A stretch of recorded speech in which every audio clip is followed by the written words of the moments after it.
ഏവർക്കും തുല്യമായ സ്വാഗതം.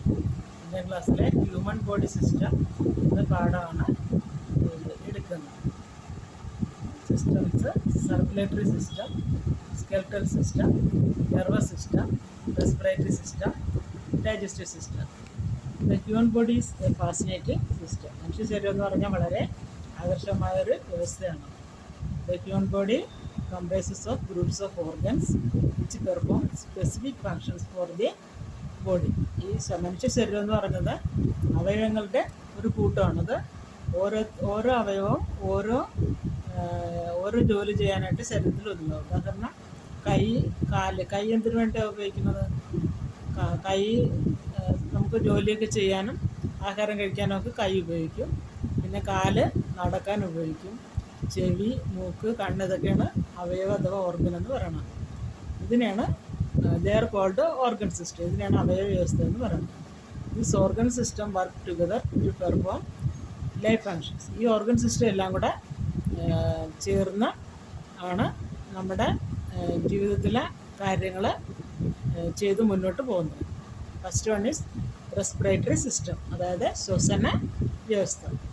The main organ of the respiratory system are lungs, windpipe and bronchi. അതായത് ശ്വസന വ്യവസ്ഥയിലെ പ്രധാന ഭാഗങ്ങളാണ് ശ്വാസകോശം, ശ്വാസനാളം, bronchi. When we breathe in air enters through the nose and it's cleaned by the hairs in the nostrils. ആദ്യം നമ്മുടെ മൂക്കിൽ കൂടെ വായു അകത്തേക്ക് പ്രവേശിക്കുക. വായു മൂക്കിലെ രോമങ്ങൾ വഴി അരിക്കപ്പെട്ടാണ് ശ്വാസകോശത്തിൻ്റെ അകത്തേക്ക് പോകുന്നത്. The air then moves down through the wind pipe or trachea. അങ്ങനെ പോയ എയർ എങ്ങോട്ട് പോകും? ശ്വാസനാളത്തിലോട്ട് പോകും. ശ്വാസനാളത്തിൽ കൂടെ അകത്തോട്ട് പോകും. The wind pipe branches off into smaller tubes called bronchi or bronchial tubes. These tubes end with ബലൂണിലേക്ക് എയർ സാക്സ്. ഈ വിൻഡ് പൈപ്പ് ചെറിയ ട്യൂബുകളായി തിരിയുന്നുണ്ട്. ഇതിനാണ് ബ്രോങ്കി എന്ന് പറയുന്നത്.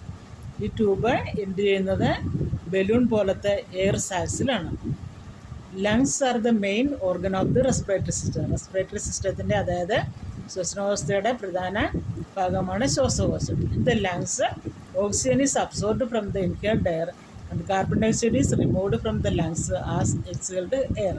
അതായത് ശ്വാസകോശത്തിലെ അകത്തോട്ട് കയറിയ വായുവിൽ നിന്ന് ഓക്സിജൻ സ്വീകരിച്ചിട്ട് പുറത്തോട്ട് പോകുന്ന വായുവിൽ കൂടി കാർബൺ ഡയോക്സൈഡ് പുറത്തോട്ട് പോകും.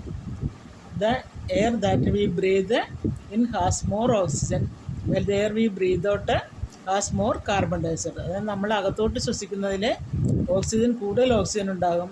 അതുപോലെ പുറത്തോട്ട് വിടുന്നതിൽ കൂടുതൽ കാർബൺ ഡയോക്സൈഡ് ഉണ്ടായിരിക്കും.